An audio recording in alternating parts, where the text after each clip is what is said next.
우리 이 땅에 살면서 누려야 될 복이 많이 있지만 그 중에 예수를 믿는 것만큼 최고의 축복은 없습니다.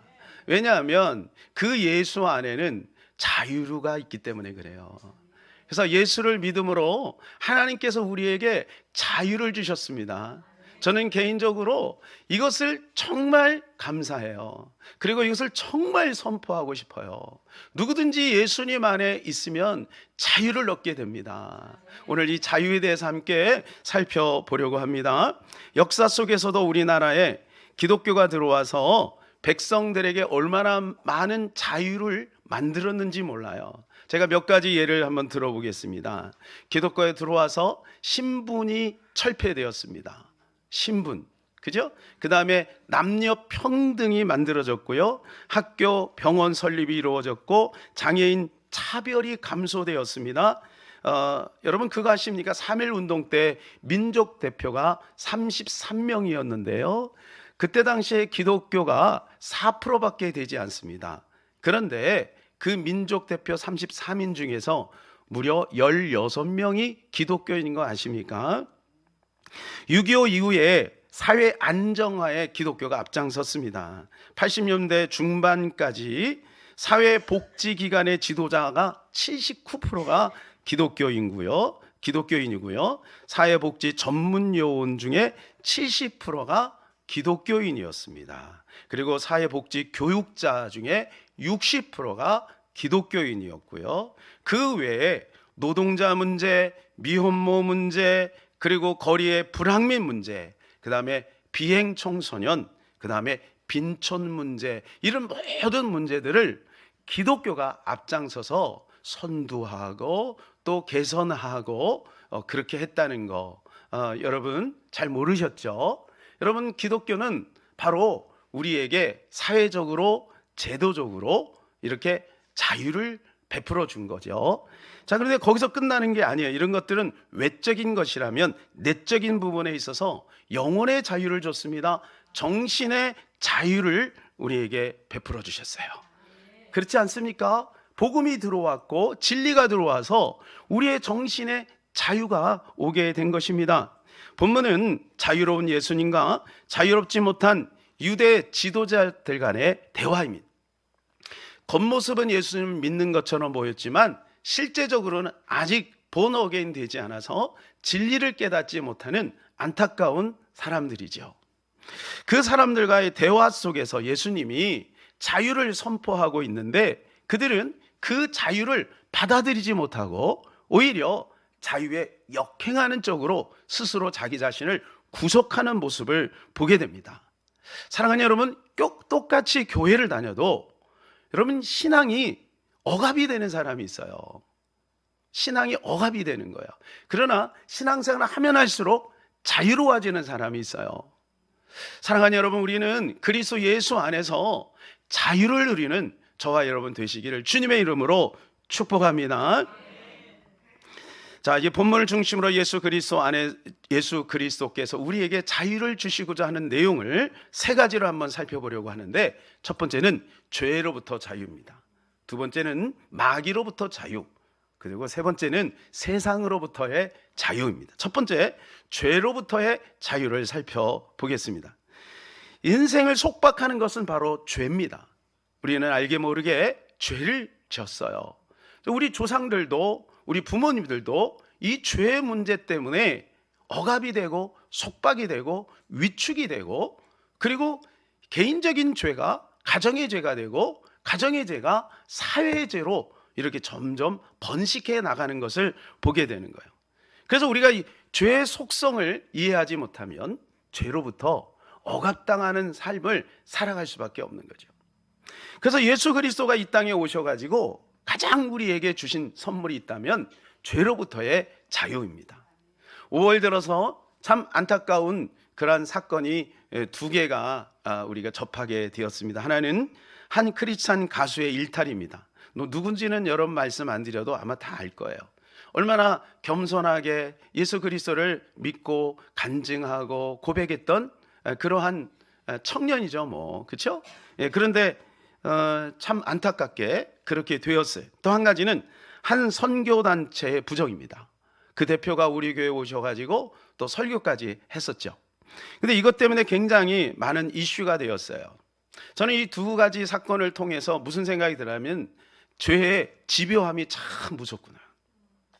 그렇게 순수했고 그렇게 열정 있고 그렇게 복음 있고 차세대 기독교의 지도자로 불릴 만큼 했던 분이 어떻게 그렇게 넘어질 수가 있겠는가, 이런 안타까운 마음이 생겼습니다. 잊을만 하면 기독교계에 불거지는 이렇게 기독교 지도자들의 이 탈선, 이런 모습들이 참 이 기독교에 참 얼룩을 지게 하고 사회로부터 지탄을 받게 하고 많은 다음 세대와 또 청년들이 교회를 떠나게 하는 빌미를 만든다는 점에 있어서 너무나도 마음이 아픕니다. 그러나 이때 우리는 그들을 대하는 태도가 굉장히 중요합니다. 두 가지 태도가 있는 것 같아요. 첫 번째는 아주 극단적인 비판입니다. 자기는 죄가 없는 것이냐 막 칼로 난도질을 하는 거죠. 또 한 가지는요, 묻지마 보호를 하는 거예요. 묻지마 보호. 그러니까 내가 좋으니까 좋다는 거죠.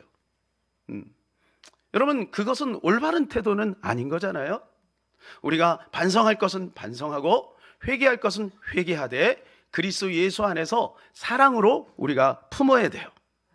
다윗이 밧세바 사건, 여러분 다 아실 겁니다.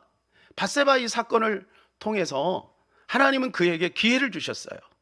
회개할 수 있는 기회. 이것이 바로 은혜의 통로가 아니겠습니까? 다윗은 그 문제를 가지고 하나님 앞에 정직하게 나갑니다. 그리고 진실하게 고백합니다. 이게 바로 은혜의 통로예요. 사랑하는 여러분, 우리가 다 연약해서 이 죄 앞에 우리는 장담할 수 있는 사람이 아무도 없습니다. 우리가 혹여나 넘어지고 쓰러질 때 우리는 이 은혜의 통로를 붙잡아야 될 줄로 믿습니다. 다윗은 이 은혜의 통로를 붙잡은 거죠. 그랬더니 하나님이 그를 회복시켜 주시고 그의 자손 만대가 복을 누리고 하나님의 영광의 자리에 이르게 되었다는 거예요. 그러니까 죄를 짓는 것도 참 옳지 않지만 그러나 그 죄를 해결하지 않는 것은 더 미련한 짓인 것이죠. 그래서 우리는 죄가 우리 앞에 머물러 있을 때 죄를 다스릴 수 있는 힘이 필요합니다. 가장 좋은 것은 죄를 이기는 것이죠. 그러나 혹여나 넘어졌을 때 우리는 즉시로 하나님께 나가서 이 죄를 고백하고 예수 그리스도의 보혈로 말미암아 자유를 누려야 될 줄로 믿습니다. 여러분, 다행히 선교단체가 아주 낮은 자세로 회개하는 모습을 보이는 것, 그리고 뒤처리를 아주 깔끔하게 정직하게 하는 것을 볼 때 우리 기독교 안에서 자생 능력이 있고 또 회복의 능력이 있구나, 이런 생각이 들어서 너무도 다행이고 감사한 마음이 들었습니다. 사랑하는 여러분, 이때 우리는 우리를 돌봐야 될 줄로 믿습니다. 성경은 이렇게 말씀해 주고 있어요. 누가복음 13장 4절에서 5절입니다. 또 실람에서 망대가 무너져 치어 죽은 18사람이 예루살렘에 거한 다른 모든 사람보다 죄가 더 있는 줄을 아느냐. 너희에게 이르노니 아니라 너희도 만일 회개하지 아니하면 다 이와 같이 망하리라. 예수님 때 망대가 무너졌어요. 그래서 18명이 그 자리에 깔려서 죽고 말았어요. 그때 굉장히 종교적인 유대인들은 그들을 향하여 막 비판을 합니다. 손가락질합니다. 무슨 죄가 있어서 이렇게 비판을 할 때 예수님께서 그들이 죄가 많아서 그런 줄 아느냐? 너희도 회개하지 않으면 이와 같이 망하리라. 그러니까 회개가 얼마나 중요한 것이냐라고 하는 것을 우리에게 알려주는 거죠. 갈라디아 6장 1절은 또 이렇게 말합니다. 형제들아, 사람이 만일 무슨 범죄한 일이 들어가든 신령한 너희는 온유한 심령으로 그러한 자를 바라졌고 너 자신을 살펴보아 너도 시험을 받을까 두려워하라. 너 자신을 살펴보라는 것. 우리도 넘어질 수 있다 라고 하는 것을 기억하라는 것이죠. 사랑하는 여러분, 창세기 3장 이후에 우리 모든 인간은 죄에 노출되어 있습니다. 그래서 이 죄로부터 우리는 완전하게 나는 독립되고 자유할 수 없는 것이죠. 창세기 3장 이후에 하나님이 인류를 바라보면서 얼마나 마음 아파하셨을까를 생각해 봅니다. 하나님이 만드신 아담, 그리고 그 다음 때에 가서 끔찍한 일이 벌어지지 않습니까? 형이 동생을 돌로 쳐서 죽였어요. 여러분, 어떻게 죽이는 것이 쉬울까요? 총으로 쏘는 게 쉬울까요? 칼로 찌르는 것이 쉬울까요? 돌로 치는 것이 쉬울까요? 여러분 생각이 복잡할까 봐 제가 순서대로 말씀을 드렸습니다. 총이나 한 번 빵 쏘면 끝나는 거 아니에요. 칼로, 물론 기술이 있는 사람은 뭐 어떻게 탁 쳐가지고 한 번에 죽일 수 있겠지만 그래도 몇 번은 찔러야 돼요. 그러나 돌로 죽이는 것은 쉽지 않습니다. 아주 막 헤라클레스처럼 막 그렇게 막 장사가 되고 한 번 빵 쳐갖고 죽는 경우도 있겠지만 여러 차례 찍어야 됩니다. 여러분, 그 장면을 한번 생각해 보세요. 남도 아니고 강도를 만나갖고 정당방위해갖고 하는 것도 아마 쉽지 않을 겁니다. 사람을 돌로 쳐서 죽인다는 게 얼마나 어려워요. 근데 가인은 자기 동생을 그렇게 돌로 쳐서 죽였어요. 그러니까 그 안에 그 미움이 얼마나 가득 차 있는지를 아시겠죠.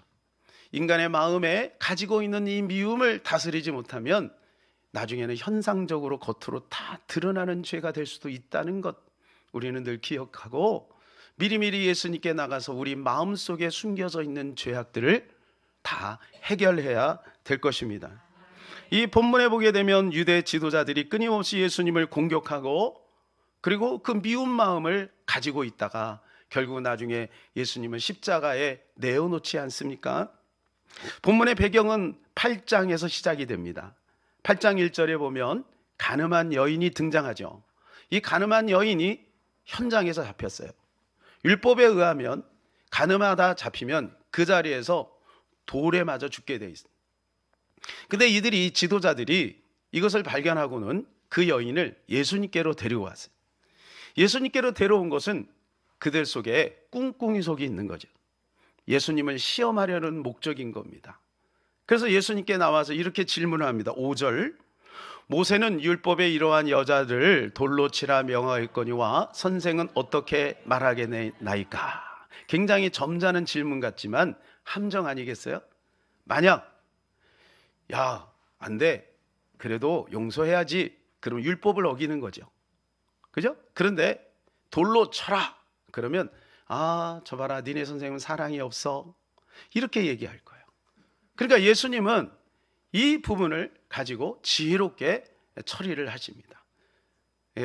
예수님이 그 자리에 앉으셔서 뭔가 바닥에다가 글을 씁니다. 그리고 나서 이렇게 말씀하시죠. 너희 중에 죄 없는 자가 먼저 돌로 치라. 이 이야기를 듣고 죄 없는 사람이 어디 있겠어요? 한 사람 한 사람 그 자리를 다 떠납니다. 그리고 그 여인에게 죄 사함의 선포를 하시게 돼요. 이 사건을 끝나고 나서 지금 이 대화가 이루어지는 거예요.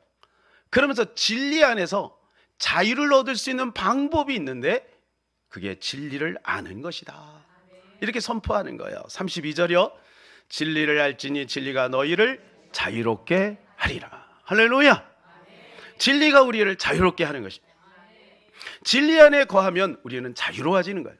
그런데 이들은 그 진리를 모르는 거예요. 진리 대신 예수님이 바로 앞에 있는데도 불구하고 그 진리 대신 예수님을 거부함으로 진리에서 벗어나게 된 것이죠. 여러분, 교회를 다니면서 진리신 예수님을 늘 만나고 진리 대신 예수 그리스도의 말씀을 들음에도 불구하고 우리가 속박과 억압이 있고 자유가 없는 것은 바로 그분을 만나지 못해서 그래요. 이 아침에 그분을 만나시기를 축복합니다. 살아계신 예수 그리스도를 만나시기를 축복합니다. 예수님이 이렇게 말씀하셨어요. 누가복음 5장 32절에 내가 의인을 부르러 온 것이 아니요 죄인을 불러 회개시키러 왔노라. 죄인을 불러 회개시키러 왔다라고 말씀합니다. 이 죄인 중에 저도 포함이 되고요, 여러분도 포함이 되고요. 그래서 우리는 죄인임을 인정해야 돼요. 나는 죄를 진 게 없어. 저 사람이 죄를 졌지, 남편이 죄를 졌지, 저 성도가 죄를 졌지. 여러분, 이게 유대 지도자들의 모습이에요. 그러니까 나는 죄를 진 게 없다고 고백하잖아요. 뭐라고 얘기해요? 33절에 보면 그들이 대답하되 우리가 아브라함의 자손이라 남의 종이 된 적이 없거늘 어찌하여 우리가 자유롭게 되리라 하느냐. 34절에 예수께서 대답하시되 진실로 진실로 너희에게 이르노니 죄를 범하는 자마다 죄의 종이라. 자기들은 죄가 없다고 생각하는 거예요. 근데 주님이 보실 때는 뭐라 그래요? 너희가 자유롭지 못하다는 거죠. 왜? 죄에 묶여 있기 때문에. 사랑하는 여러분, 우리의 특권이 무엇인가요? 진리 대신 예수 그리스도를 만나고 있다는 겁니다. 그렇다면 그 주님 앞에 나가서 예수의 보혈을 의지하여 회개하면 우리는 죄로부터 자유함을 얻을 수 있게 될 줄로 믿습니다. 두 번째는 마귀로부터의 자유예요. 첫 번째는 뭐라고요? 죄로부터 자유. 두 번째는 뭐라고요? 마귀로부터 자유인 것입니다. 예수님이 그들과 대화하는 중에 그들의 실체를 실체를 드러내십니다. 자, 44절 읽어볼까요? 너희는 너희 아비 마귀에게서 났으니 너희의 아비의 욕심대로 너희도 행하고자 하느니라. 그는 처음부터 살인한 자요 진리가 그 속에 없으므로 진리에 서지 못하고 거짓을 말할 때마다 제 것으로 말하나니 이는 그가 거짓말장이요 거짓의 아비가 되었음이라. 그들을 향하여 뭐라 그러냐면 너희는 마귀의 자녀라고 얘기합니다. 여러분, 예수 안 믿는 사람에게 우리가 너는 마귀의 자녀라 이렇게 말하기가 쉽지가 않습니다. 사실은 이 땅에는 하나님의 자녀와 마귀의 자녀 둘로 나눠지는 거예요. 예수 믿는 사람은 하나님의 자녀고 예수 믿지 않는 사람은 마귀의 자녀인 것입니다. 중간은 없어요. 천국 아니면 지옥이고, 그죠? 진리 아니면 비진리지. 중간은 없는 거예요. 그래서 우리가 예수를 믿었다라는 것은 엄청난 복이 있는 거예요. 사랑하는 여러분, 우리는 마귀의 자녀가 아니라 하나님의 자녀가 된 줄로 믿습니다. 그럼 마귀의 자녀의 특징을 이야기해 주고 있는데요, 44절 다시 한번 노랗게 마킹되어 있는 부분을 한번 있는 여기에서 보시면서 읽겠습니다. 너희는 너희 아비 마귀에게서 났으니 너희 아비의 욕심대로 너희도 행하고자 하느니라. 그는 처음부터 살인한 자요 진리가 그 속에 없으므로 진리에 서지 못하고 거짓을 말할 때마다 제 것으로 말하나니 이는 그가 거짓말장이요 거짓의 아비가 되었음이라. 세 가지 특징: 욕심, 살인, 거짓입니다. 욕심이 끊임없이 자생되는 거예요. 여러분, 세상 사람들 보세요. 돈의 욕심, 명예의 욕심, 세상의 쾌락의 욕심, 얼마나 욕심으로 가득 차 있습니까? 또 그들은요, 자기가 얻고자 하는 것을 위해 그냥 막 사람을 죽여요. 요즘에 왜 그런 일이 이렇게 많이 벌어지는 거예요? 이웃을 죽이고 부모를 죽이고 자식을 죽이고 형제를 죽이고, 네. 뭐 이런 일을 너무, 여러분, 자나깨나 아내 조심, 자나깨나 남편 조심. 왜 이렇게 그런 일들이 너무 많아요? 살인하는. 근데 성경은 뭐라고 말합니까? 사람을 미워하는 것이 살인이래요. 사람을 미워하는 것이야. 그러니까 여러분, 우리 안에 그런 모습들이 있는 거죠. 또 뭐예요? 거짓. 세상에 왜 이렇게 거짓이 많은지 몰라요. 그 거짓을 또 멋있게 포장을 해요. 그리고 거짓을 정당화해요. 그리고 거짓을 또 추앙해요. 여러분, 이 사회가 복음이 없으면, 하나님의 은혜가 없으면, 진리가 없으면 이상해지는 거예요. 그렇기 때문에 우리가 진리를 가지고 있는 우리가 세상을 향하여 진리를 선포하고 우리가 기도해야 될 줄로 믿습니다. 안 믿는 사람들이야 그런 모습들이 나타날 수 있겠지만 믿는 우리 속에도 그런 흔적을 부인할 수가 없어요. 예수 믿는데, 아니 목사인데, 내 안에 그런 모습들이 있단 말이에요. 어찌하여? 나는 하나님의 자녀인데 왜 그런 모습이 있는가? 이때 여러분, 착각하면 안 됩니다. 우리는 근본이 다르다는 겁니다. 우리는 마귀의 자녀가 아니라 우리는 하나님의 자녀가 된 것입니다. 우리는 이것을 선포해야 돼요.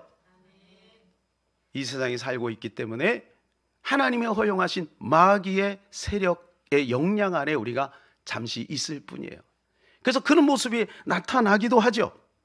그렇기 때문에 우리가 해야 될 것이 뭐냐 하면 우리의 정체성을 날마다 확인하고 주장해야 되는 것입니다.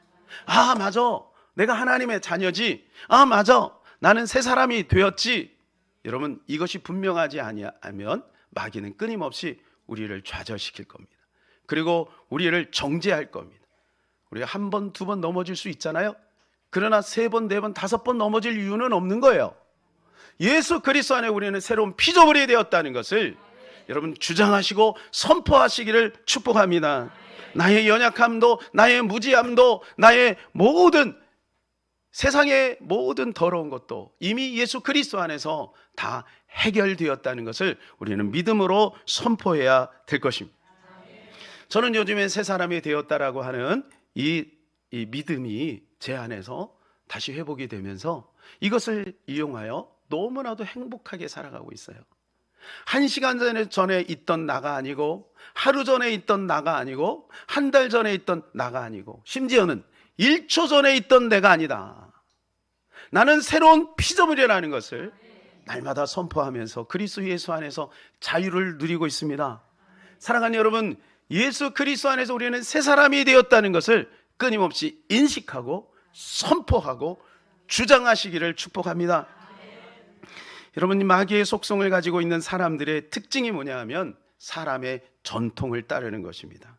마가복음 7장 8절 9절 너희가 하나님의 계명을 버리고 사람의 전통을 지키느니라. 또 이르시되 너희가 너희 전통을 지키려고 사람의 계명을 잘 저버리는도다. 사람의 전통을 따르는 거예요. 여러분, 세상 밖에 있는 사람들이 사람의 전통을 따르는 것은 당연합니다. 하나님이 안 보이고 하나님 믿지 않으니까. 그러니까 그들이 주장하는 것은 무엇이냐 하면 사람의 질서를 이야기하고 사람의 윤리도덕을 이야기하고 나중에는 인권을 주장하는 거예요. 맞습니다. 소중한 일입니다. 그러나 진리 위에 인권이 들어가면 안 되는 거예요. 그럼 오류가 생기는 거예요. 정이 필요합니다. 위로가 필요합니다. 그러나 진리 안에서 그 모든 것들은 자유를 누리게 되는 거예요. 근데 세상은 자꾸 이상한 것들을 만들잖아요. 동성애 차별금지법. 여러분, 이게 자유가 아니잖아요. 이게 진리가 아니잖아요. 이것이 사람을 위하는 게 아니잖아요. 여러분, 이게 만일에 법이 통과가 되면 그때부터 나라가 이상해지는 거예요. 여러분, 그런데 교회 밖에 있는 사람들이야 그럴 수 있겠습니다만 교회 안에 있는 사람들조차 사람의 전통을 따르는 사람들이 있을 수 있다는 거예요. 여러분, 우리는 진리를 따라야 되지 사람의 전통을 따라선 아니 될 줄로 믿습니다. 자, D3 우리 양육책 제3권에 보면 스피드 제자 만들기에 이런 내용이 소개되고 있는데요. 제가 한번 여러분에게 읽어드릴게요. 어느 날 예수님께서 하늘나라를 이리저리 거닐고 계시다가 죄인들을 가득 담은 큰 세 장을 가지고 있는 세 장을 가지고 있는 사탄에게 물었습니다. 사탄, 거기에 들어있는 것이 무엇이냐? 예, 세상이 들어있습니다. 온 인류를 이 세 장 속에 집어넣었지요. 여러분, 이게 하나님이 에베소 6장에 보게 되면 공중권세 잡았다라고 말씀하죠. 그래, 그러면 그들을 어떻게 하려고 하지? 사탄이 이렇게 대답을 합니다. 잘 들어보세요, 여러분. 나는 이들에게 모든 것을 약속해 줄 것이요, 그리고는 그들의 가슴을 쪼개고 이들의 영혼을 파멸시켜 그들을 하나님 없는 지옥으로 보낼 것입니다. 이게 사탄의 계략이라는 거예요. 세상 사람들에게, 믿음이 없는 사람들에게, 교회 왔다 갔다 하는 사람들에게 세상에 얻고자 하는 모든 것을 다 주는 거예요. 부와 명예와 권세와 모든 것을 다 주고 나중에는 그 영혼을 도둑질하고 그 영혼을 파멸시켜 영원한 지옥으로 데려가려는 것이 이 사단의 목적인 거예요.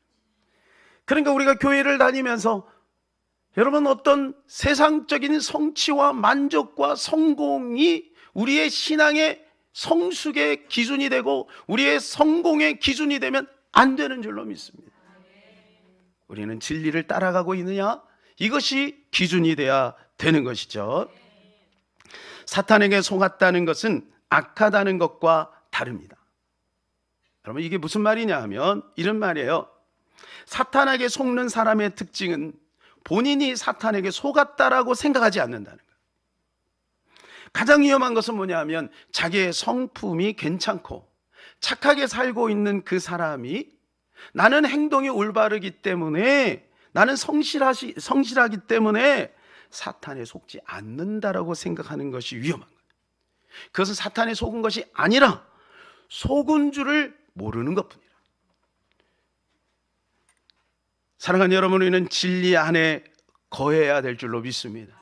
진리 안에 거하면 사탄의 계략이 보입니다. 최초의 인간인 아담은 이 사탄의 계략에 넘어갔어요. 그래서 선악과를 따먹고 말았죠. 그러나 두 번째 아담 대신 예수 그리스도는 이 사탄의 계략을 진리로 물리쳤습니다. 사랑하는 여러분, 교회 생활하면서 아담의 후손으로 사는 사람이 있고 예수 그리스도의 것으로 사는 사람이 있습니다. 우리는 예수 그리스도의 것으로 살아가고 있는 줄로 믿습니다. 이걸 놓쳐서는 안 돼요. 우리는 아담의 후손이 아닌 것이에요. 진리 안에서 우리는 새로운 피조물이 된 것입니다. 세 번째는 세상으로부터의 자유입니다. 첫 번째는 뭐라고요? 죄로부터 자유. 두 번째는 마귀로부터의 자유. 세 번째는 세상으로부터의 자유입니다. 우리는 세상 안에 살고 있어요. 세상 안에 살고 있기 때문에 세상 사람들을 날마다 만나요. 그리고 세상의 문화 속에 살고 있어요. 그러다 보니까 세상이 우리 안에 스며들 수도 있다는 거예요. 그래서 이것을 거부한 사람들이 누구냐 하면 수도원을 만들고 수도원에 들어가는 사람이에요. 그래서 세상과 단절하고 또 부모와 처자식과도 단절하고 수도원으로 들어가는 거예요. 그러면 자기 믿음을 지킬 수 있다라고 생각하는 거죠. 여러분, 이건 성경적인 것이 아닙니다. 성경은 뭐라고 말씀해 주고 있냐면 너희는 세상의 빛이요 너희는 세상의 소금이라고 말합니다. 그러니까 교회가 어디 있냐면 산속에 있지 않고 도심 한가운데 있는 거예요. 이제 아시겠어요? 교회가 도시 한가운데 있다라고 하는 것은 세상을 변화시키라는 거죠. 근데 문제는 뭐냐면 역으로 세상이 교회 안에 들어오고 있어요. 얼마 전에 목회 데이터 연구소에서 이제 목회자들에게 설문조사를 하는데 당신 교회는, 그러니까 제가 목회하고 있는 그런 당신 교회는 세속화가 얼마나 진행된 것 같습니까? 이렇게 질문을 해요. 그리고 앞으로 더 많이 세속화 될 것 같습니까? Yes, no. 제가 어떻게 했을까요? 말씀 안 드립니다. 세상의 흐름이 그렇게 가고 있다. 세상이 점점 교회 안으로 들어오고 있는 거예요. 그러나 여러분, 그럼에도 불구하고 우리가 잊어서는 아니 될 것이 있어요. 그것은 뭐냐? 우리는 세상으로부터 자유할 수 있다는 겁니다. 왜 그럴까요? 우리는 하나님의 통치를 받고 있기 때문에. 빌보 3장 20절입니다. 그러나 우리의 시민권은 하늘에 있는지라 거기로부터 구원하는 자 주 곧 예수 그리스도를 기다리노니. 자, 우리가 시민권이 어디 있다고요? 하늘에 있다는 거예요. 우리의 시민권은 하늘에 있는 거예요. 아프가니스탄에 전쟁이 벌어질 때, 지금은 이제 다 철수를 했죠. 네, 미군들은 누구의 보호를 받나요? 그렇습니다. 미국의 보호를 받는 겁니다. 몸은 어디에 있어요? 전쟁터 한가운데 있는 거예요. 그런데 미국의 보호를 받는 거예요. 그러니까 미국의 보호를 받는다라고 하는 것은 안전하다는 거죠. 안전하다. 그걸 말해줘. 세상의 소용돌이에 끊임없이 휘몰아치고, 그리고 세상이 물결이 끊임없이 교회 안으로 밀려들려 한다 할지라도 우리는 하나님의 통치를 받고 있기 때문에 우리는 절대 세상에 함몰되지 않을 것입니다. 오히려 우리는 세상을 능가할 것이고 우리는 세상을 정복할 것이고 더 나아가 세상을 정화하는 우리가 되게 될 줄로 믿습니다. 왜냐하면 우리 안에 진리가 있기 때문에 그런 것입니다. 그래서 우리 안에 있는 진리를 강화시켜야 되는 거예요. 우리 안에 있는 진리를 주장해야 되는 것입니다. 어제 우리 사역자들과 성령 충만의 루틴에 대해서 같이 나눴어요. 어떻게 하면 우리가 성령 충만한 습관을 가질 수 있을까, 이것을 같이 나눴어요. 근데 그 중에 한 청년이 이런 얘기를 하더라고요. 제가 오래전에 그런 얘기를 했대요. 시간을 맞춰놓고 일정한 시간에 타이머가 울리게 되면 그때마다 하나님 앞에 기도를 하는 거예요. 그게 생각이 났다는 거예요. 그래서 이제 그거를 요즘에 실천하고 있다는 거예요. 예를 들어서 1시간에 한 번, 30분에 한 번, 또는 2시간에 한 번 타이머를 계속 맞추는 거예요. 그러면 타이머가 딱 울리면, 아, 그렇지. 우리가 바쁘잖아요. 정신없잖아요. 아, 그렇지. 내가 하나님의 자녀지. 아, 그렇지. 성령 충만해야지. 이렇게 인식을 바꾼다는 거예요. 여러분, 굉장히 좋은 방법이 아닐까 생각이 되어집니다. 여러분도 한번 적용해 보시기를 바랍니다.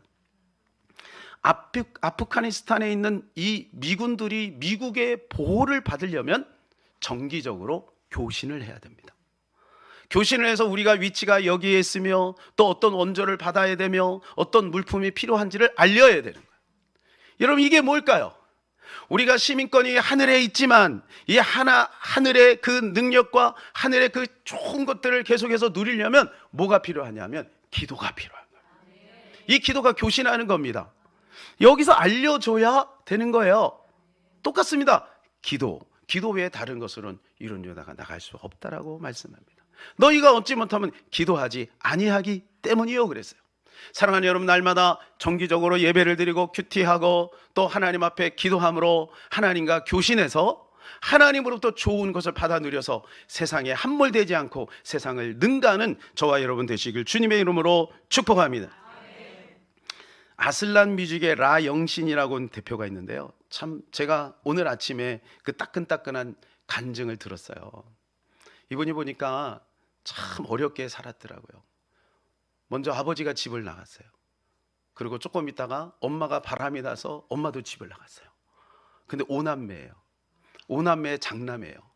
그때가 고등학교 1학년, 2학년. 그럼 어떻게 그 4명의 동생을 거닐고 살겠어요?